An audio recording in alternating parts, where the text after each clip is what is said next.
오늘 읽은 14장의 말씀은 앞에 표지에 보면 다윗의 시라고 기록되어 있습니다. 이 시도 다윗을 기록했고 다윗이 노래했다는 것을 알 수 있습니다. 시를 한번 살펴보고 그 다음에 적용점을 찾아보도록 하겠습니다. 먼저 1절을 한번 보겠습니다. 1절을 한번 보시면 이렇게 나와 있습니다.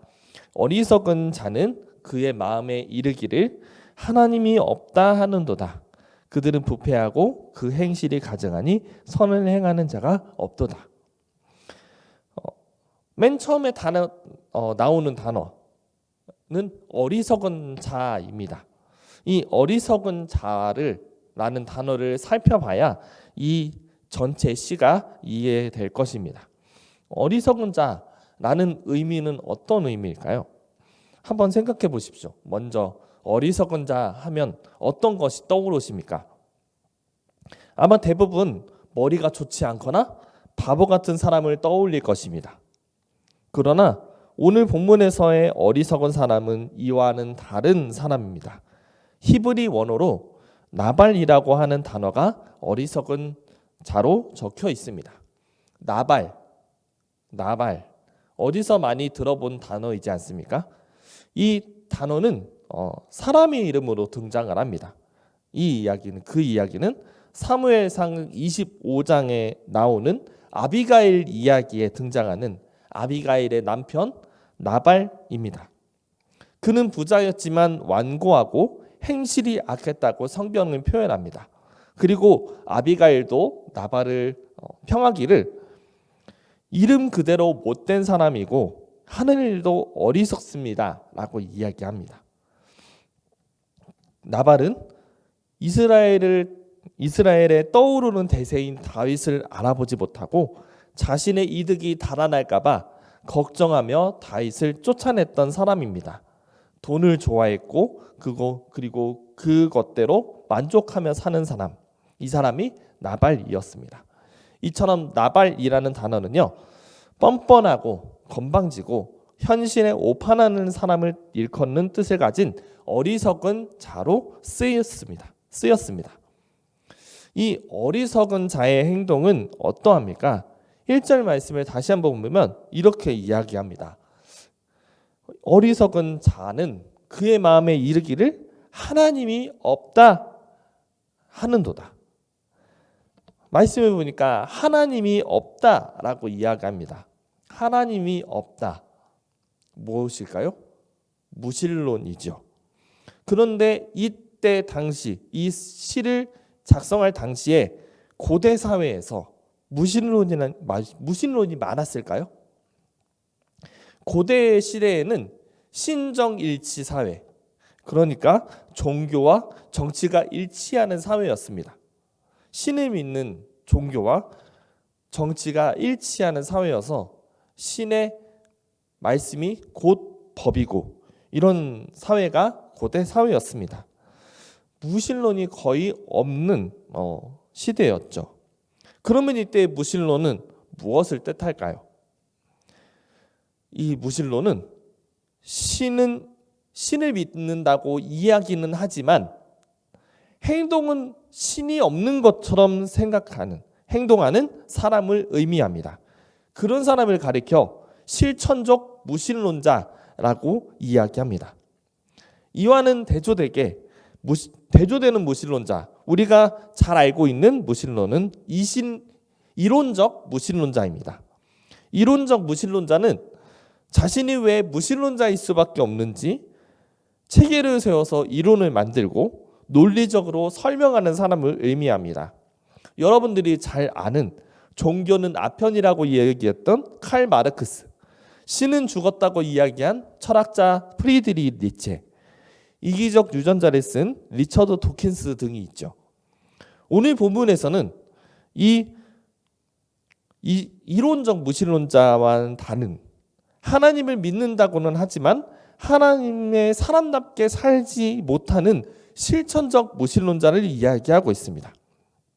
그 실천적 무신론자는 어떻게 보입니까? 1절 후반절에 보면 이렇게 이야기합니다. 그들은 부패하고 그 행실이 가증하니 선을 행하는 자가 없도다. 부패하고 행실이 가증하다고 이야기합니다. 하나님을 믿는다고 이야기하지만 하나님을 믿지 않는 사람처럼 행동하기에 행실이 가증하다고 이야기합니다. 이렇게 하나님을 믿지 않는 행동을 하기에 권력과 돈, 또 많은 것들에 매여 삽니다. 그래서 또 부패하게 됩니다. 요즘에 성범죄로, 돈으로, 명예욕으로, 또한 어릴 때 했던 학교 폭력으로 넘어지는 수많은 사람을 보게 됩니다. 심지어 그들이 믿는 사람임에도 불구하고 그런 일을 했다는 것은 보면 참 믿어지지가 않습니다. 그리고 본문을 보면 행실이 가증하다고 이야기합니다. 앞에서는 하나님을 찬양하지만, 교회에서는 하나님을 찬양하지만 뒤돌아서면 믿지 않는 사람처럼 행동하기에 행실이 가증하다고 보입니다. 그래서 평가가 어떻습니까? 선을 행하는 자가 없다라고 이야기합니다. 2절부터 4절에는 하나님의 평가가 비유적으로 등장합니다. 2절을 함께 보면요, 여호와께서 하늘에서 인생을 굽어살기사 지각이 있어 하나님을 찾는 자가 있는가 보려 하신즉 라고 이야기합니다. 하늘에서 보시는 겁니다. 하나님이 나를 찾는 사람이 있는지 한번 보려고 하셨습니다.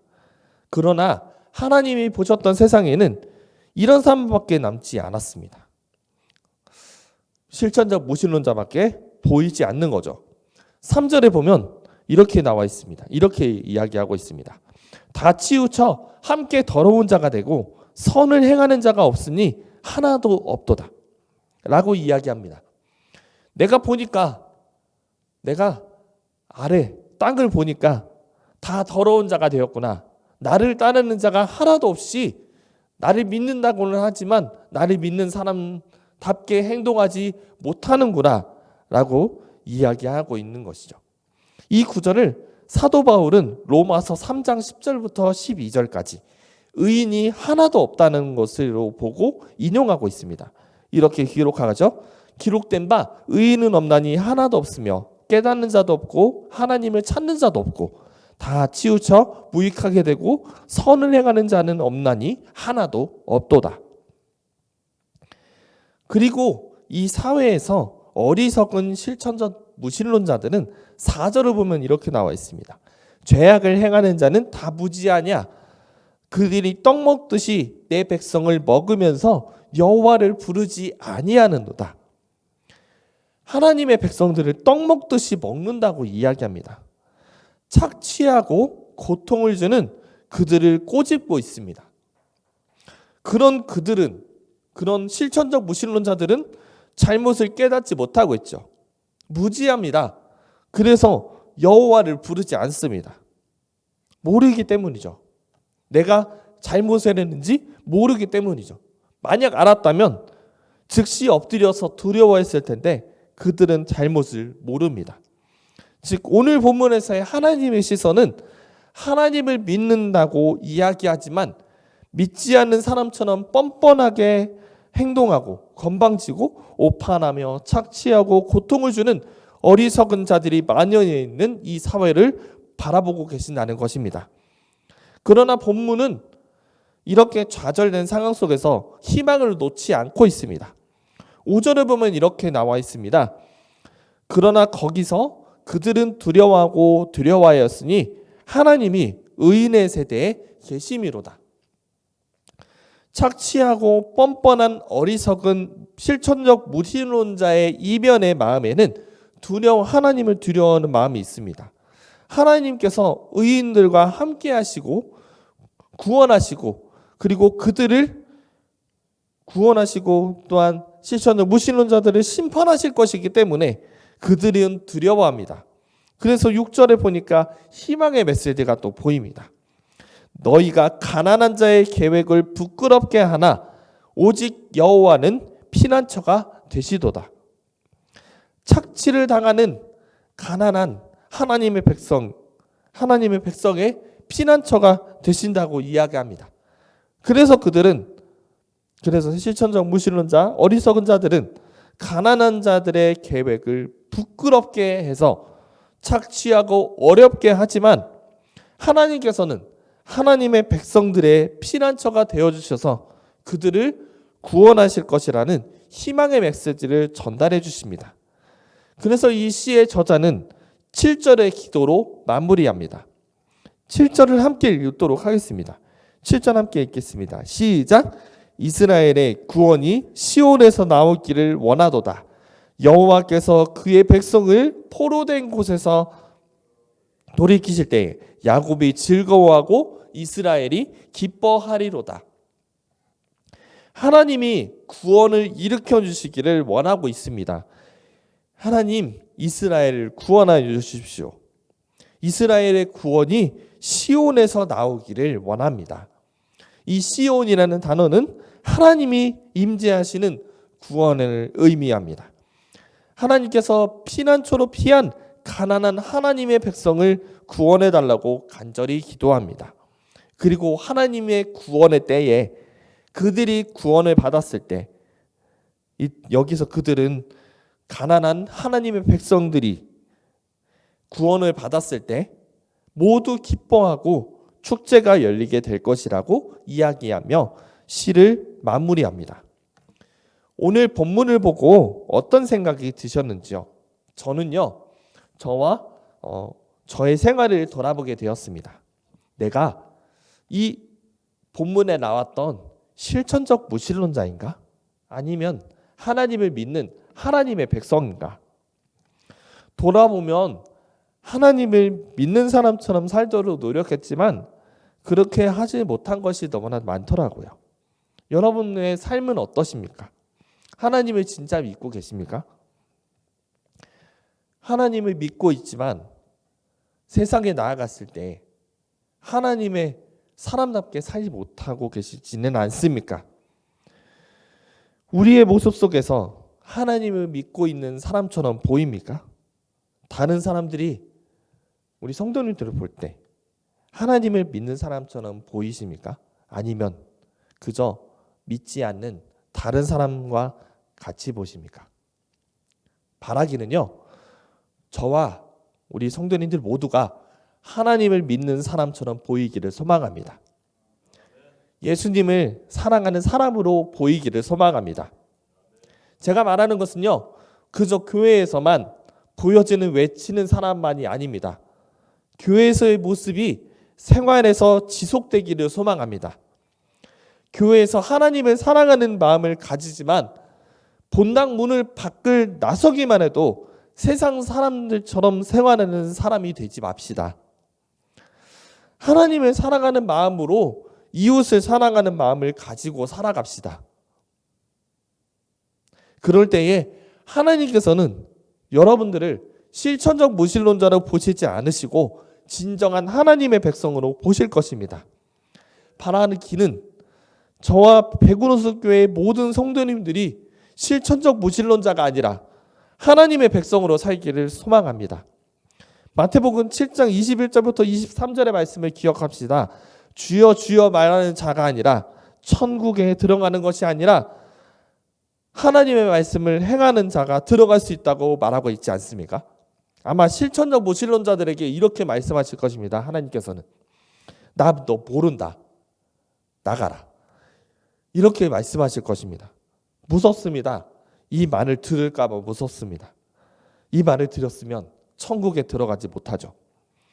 여러분, 세상에서 하나님 믿는 사람답게 삽시다. 말씀을 정리하며 나아가겠습니다. 오늘 본문 시편 14절에서는요. 실천적 무신론자들이 많은 이 세상을 보시고 안타까워하십니다. 그래도 하나님을 믿고 신뢰하며 하나님의 백성답게 사는 사람이 있음을 알고 그들을 구원하신다고 말씀하고 있습니다. 사랑하는 우리 백오로속교회 성도님들, 우리 하나님을 믿는 사람답게 살아갑시다. 실천적 무신론자가 되지 말고 정말 하나님을 믿는 백성답게 하나님을 사랑하고 이웃을 사랑하는 사람이 됩시다. 그럴 때에 세상에 있는 믿지 않는 사람들은 여러분들을 통해 하나님이 계신 것을 알게 되고 예수님의 사랑을 알게 될 것입니다. 오늘 하루 하나님을 믿는 사람답게 살아가는, 그리고 실천적 무신론자처럼 세상에서는 그냥 세상 사람들과 같이 살아가지 않는, 그래서 하나님을 믿는 사람답게 아름다운 삶을 살아가시는 저와 백운호숫교회 성도님들이 되시기를 예수님의 이름으로 소망합니다. 기도하겠습니다.